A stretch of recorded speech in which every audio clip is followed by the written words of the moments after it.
বিসমিল্লাহির রহমানির রহিম। আসসালামু আলাইকুম। ধন্যবাদ সবাইকে। আমরা এই পর্যায়ে ফৌজদারি কার্যবিধান পড়বো। Everybody attention please. খেয়াল করি আমরা ফৌজদারি কার্যবিধানে গত ক্লাসে 56 ধারা পড়েছিলাম। গত ক্লাসে 56 ধারা পড়েছিলাম, 56 ধারা পর্যন্ত। আপনাদেরকে অসংখ্য ধন্যবাদ জানাই, অনেকেই ইংরেজি লিখেছেন, খুব ভালো লাগছে আপনাদের লেখাগুলো, অনেকেরই সুন্দর, আমার মতো নয়। পাশাপাশি আপনারা অনেকেই লেখা দিয়েছেন, সেই জন্য ধন্যবাদ। কিন্তু যারা লেখা দেন নাই তাদেরকে কি বলে বকা দিব? আমি তো আসলে বকা দিতে পারি না, এটা আমার মধ্যে পড়ে না। তো হাতের লেখা যদি না দেন, কন্টিনিউ না করেন, সেক্ষেত্রে এটা কষ্টদায়ক বিষয়। দয়া করে খেয়াল করবেন, আপনারা যারা হাতের লেখা দেন নাই আগামীকালকে হাতের লেখা দিবেন। এখনো পর্যন্ত যারা মেসেঞ্জার গ্রুপে যুক্ত হন নাই, কোনো না কোনো ভাবে যুক্ত হওয়ার চেষ্টা করবেন। আমি আবারও লিঙ্ক দিব কিছুক্ষণ পর।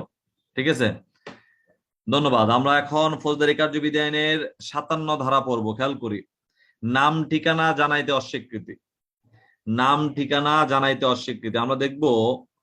নাম ঠিকানা জানাইতে যদি অস্বীকৃতি জানায়, যখন কোনো পুলিশ অফিসারের সম্মুখে আমল অযোগ্য অপরাধের সংগঠন হবে, সেক্ষেত্রে এই আমল অযোগ্য অপরাধ করার জন্য যদি যাকে গ্রেফতার করা হয় তিনি নাম ঠিকানা জানাইতে অস্বীকৃতি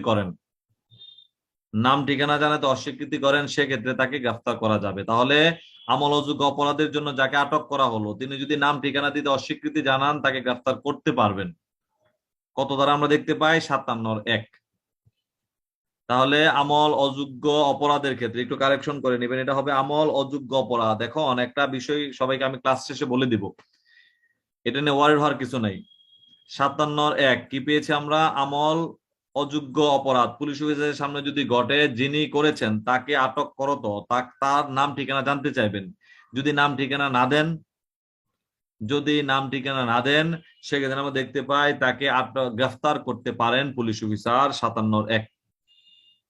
যাকে গ্রেফতার করলেন তিনি যদি জামিন নিতে সক্ষম হয় এবং তার নাম ঠিকানা সঠিক পাওয়া যায়, সেক্ষেত্রে আমরা দেখতে পাই 57(2) ধারায় তাকে আপনি জামিনদার সহ বা জামিনদার ব্যতীত মুচলেকা গ্রহণের মাধ্যমে ছেড়ে দিতে পারেন। এখানে একটা গুরুত্বপূর্ণ বিষয় হচ্ছে, যদি বিদেশি হয়ে থাকে, অর্থাৎ বাংলাদেশি নাগরিক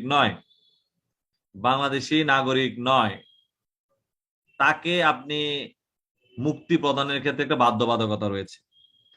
এখানে আমরা দেখতে পাই বিদেশি নাগরিক যদি হয়ে থাকে, সেক্ষেত্রে বাংলাদেশের বাসিন্দা না হলে এক বা একাধিক বাসিন্দাকে আপনি মুচলেকা নিয়ে ছেড়ে দিতে পারবেন। তাহলে এক বা একাধিক, এখানে কিন্তু দুইজনই লাগবে এমন কোনো কথা নাই, বলছে এক অথবা একাধিক। একজন হইলে হবে, দুইজন হইলে হবে। জামিনদার নিয়ে তার কাছ থেকে মুচলেকা নিয়ে ছেড়ে দিতে হবে। আর বাংলাদেশি বাসিন্দা হলে জামিনদার সহজ দিতে পারেন, জামিনদার ব্যতীত দিতে পারেন। মুচলেকা সহ, দেখেন বলা আছে জামিনদার সহ অথবা জামিনদার ব্যতীত মুচলেকা নিয়ে ছাড়বেন বাংলাদেশি নাগরিক হলে। কিন্তু বিদেশি নাগরিক হলে অবশ্যই এক বা একাধিক বাংলাদেশি বাসিন্দাকে আপনি জামিনদার হিসাবে নিয়ে তারপর ছাড়তে হবে, মুক্তি দিতে হবে। জামিনদার কি বাংলাদেশি হতে হবে কিনা? অবশ্যই এখানে বলা আছে এক বা একাধিক বাসিন্দা, তিনি বাংলাদেশি বাসিন্দাই হবে। তাহলে আমরা কি পেয়েছি এখানে? আমল অযোগ্য অপরাধ পুলিশ অফিসারের সামনে সংগঠিত হলে তিনি তাকে আটক করত নাম ঠিকানা জিজ্ঞাসা করবেন। যদি নাম ঠিকানা না দেয়, সেক্ষেত্রে তাকে গ্রেফতার করতে পারেন পুলিশ অফিসার। 57(1) গ্রেফতার করত আমরা দেখব 57(2) ধারা মোতাবেক নাম ঠিকানা যদি সঠিক পাওয়া যায়, বাংলাদেশি নাগরিক হলে জামিনদার সহ অথবা জামিনদার ব্যতীত মুচলেকা গ্রহণের মাধ্যমে ছেড়ে দিবেন। আর যদি তিনি বিদেশি নাগরিক হয়, সেক্ষেত্রে অবশ্যই জামিনদার হইতেই হবে। সেক্ষেত্রে একজন হইলে হবে, একাধিক হইলে হবে। এক বা একাধিক ব্যক্তিকে জামিনদার হিসেবে গ্রহণ করত মুচলেকা গ্রহণের মাধ্যমে ছেড়ে দিবেন, যা আমরা দেখতে পাই 57(2). আর 57(3) আমরা দেখতে পাই গ্রেফতারের সময় হতে 24 ঘন্টার মধ্যে এরূপ ব্যক্তির বাসস্থান বা নাম ঠিকানা যদি পাওয়া না যায়, সেক্ষেত্রে আপনি তাকে আদালতে প্রেরণ করবেন। কত ধারা অনুযায়ী আমরা দেখতে পাই? 57(3). 57(3). তাহলে 57(1) আমরা পেলাম, আমল অযোগ্য অপরাধ যদি পুলিশ অফিসারের সামনে সংগঠিত হয়, সেক্ষেত্রে পুলিশ অফিসার তাকে গ্রেফতার করতে পারেন নাম ঠিকানা জানাইতে অস্বীকৃতির দরুন। গ্রেফতার করার পর 57(2)তে নাম ঠিকানা যদি সঠিক পাওয়া যায় সেক্ষেত্রে জামিনদার সহ অথবা জামিনদার ব্যতীত এমসিকিউ আসতে পারে, জামিনদার সহ অথবা জামিনদার ব্যতীত তাকে মুস্তেকা গ্রহণের মাধ্যমে পুলিশ অফিসার মুক্তি দিতে পারেন। তবে বিদেশি বাসিন্দা যদি হয়ে থাকে সেক্ষেত্রে বাংলাদেশের এক বা একাধিক বাসিন্দাকে জামিনদার হিসাবে গ্রহণ করতো, জামিনদার হিসাবে নিয়ে তারপর তাকে ছাড়তে হবে মুস্তেকা গ্রহণের মাধ্যমে, যা আমরা দেখতে পাই 57(2). আর যদি 24 ঘন্টার মধ্যে নাম ঠিকানা সঠিক পাওয়া না যায় সেক্ষেত্রে আমরা দেখতে পাই নাম ঠিকানা বাসস্থান যদি সঠিক না পান অবশ্যই অতি দ্রুত আদালতে প্রেরণ করবেন, যা আমরা দেখি 57(3). দেন আমরা দেখব 58 ধারায়। 58 ধারার পাশাপাশি আমরা জানবো 66। খেয়াল করি 58 ধারার পাশাপাশি আমরা জানবো 66 ধারা। 58 ধারা আমরা দেখতে পাই কি, দেখি প্রথমেই 58 ধারায় ভিন্ন অধিক্ষেত্রে অনুসরণ। আপনি যাকে গ্রেফতার করতে গেছেন আপনাকে দেখে সে দৌড় শুরু করলো, পুলিশ আসছে ভয়, আপনাকে দেখে যখন দৌড় শুরু করলো আপনি এজ এ ব্যক্তি পুলিশ অফিসার তাকে গ্রেফতার করার জন্য তার পশ্চাৎপদ অনুসরণ করতে পারেন 58 ধারা অনুযায়ী। এটা হচ্ছে আপনি যাকে গ্রেফতার করতে গেলেন আপনাকে দেখে সে যদি পলায়ন করে সেক্ষেত্রে তাকে গ্রেফতারের জন্য তার পশ্চাৎপদ অনুসরণ করে বাংলাদেশের যে কোনো জায়গায় যেতে পারবেন 58 ধারা অনুযায়ী। আর যদি আপনি যাকে গ্রেফতার করেছেন তিনি আপনাকে ধাক্কা দিয়ে ফেলে চলে গেল, একটু খেয়াল করে আমরা একটু সিনেমার দিকে তাকাবো সবাই। নায়ক সাহেবকে গ্রেফতার করা হলো, গ্রেফতার করার পর নিয়ে যাচ্ছেন, আমরা প্রায়শই দেখি 4-5 জন পুলিশ অফিসার পুলিশ তাদেরকে মেরে একদম রক্তাক্ত করে তিনি পালিয়ে যান, ক্ষমতা অনেক।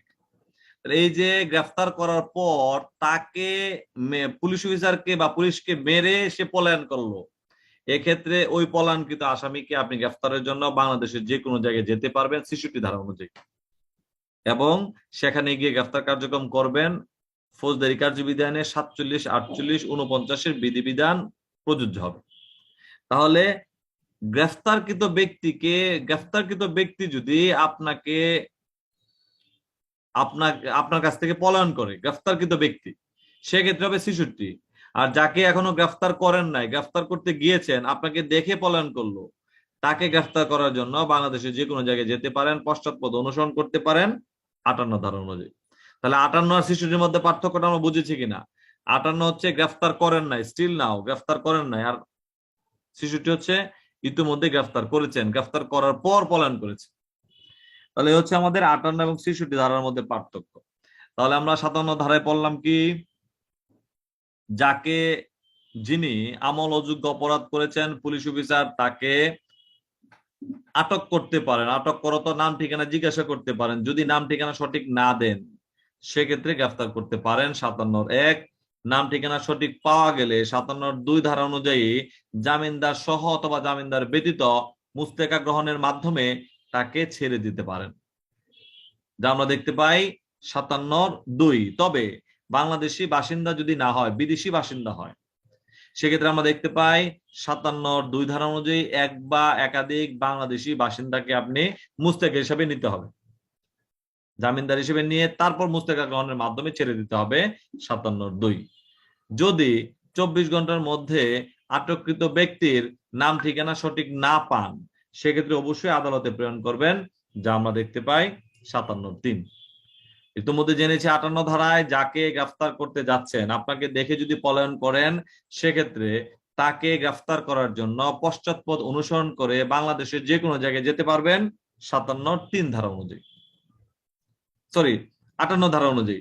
আর আমরা 66 ধারায় পেয়েছি যাকে গ্রেফতার করেছি তিনি যদি আমার নিকট থেকে পলায়ন করে সেক্ষেত্রে তাকে গ্রেফতারের জন্য পশ্চাৎপদ অনুসরণ করতে পারবো, বাংলাদেশের যে কোনো জায়গায় যেতে পারবো 66 ধারায়।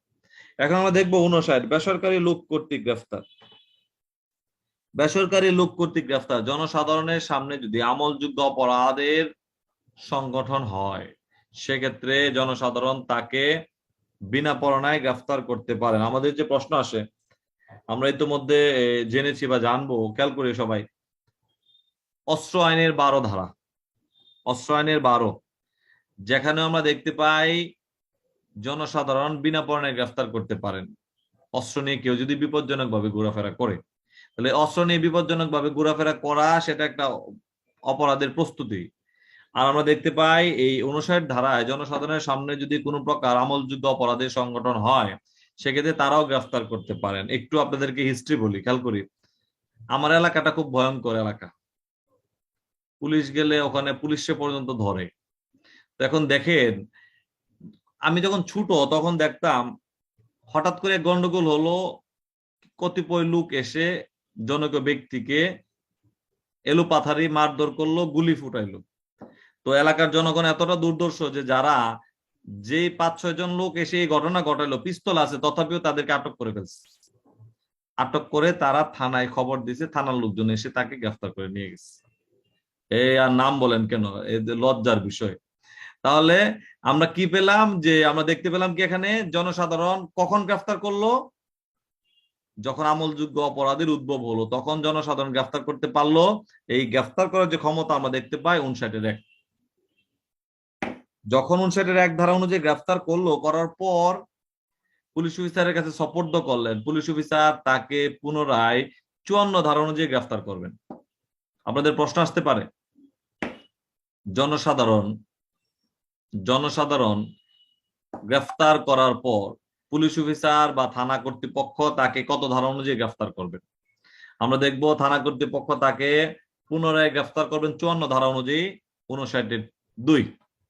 59-এর 2 এই 54 ধারা অনুযায়ী গ্রেফতার করার পর যে ঘটনার জন্য জনসাধারণ গ্রেফতার করেছেন সেটা যদি নাম ঠিকানা সম্পর্কিত হয়, আমরা দেখব আমলযোগ্য অপরাধ করেছেন মর্মে বিশ্বাস করার কারণ থাকে এবং 57 ধারা অনুযায়ী ব্যবস্থা গ্রহণ করবেন।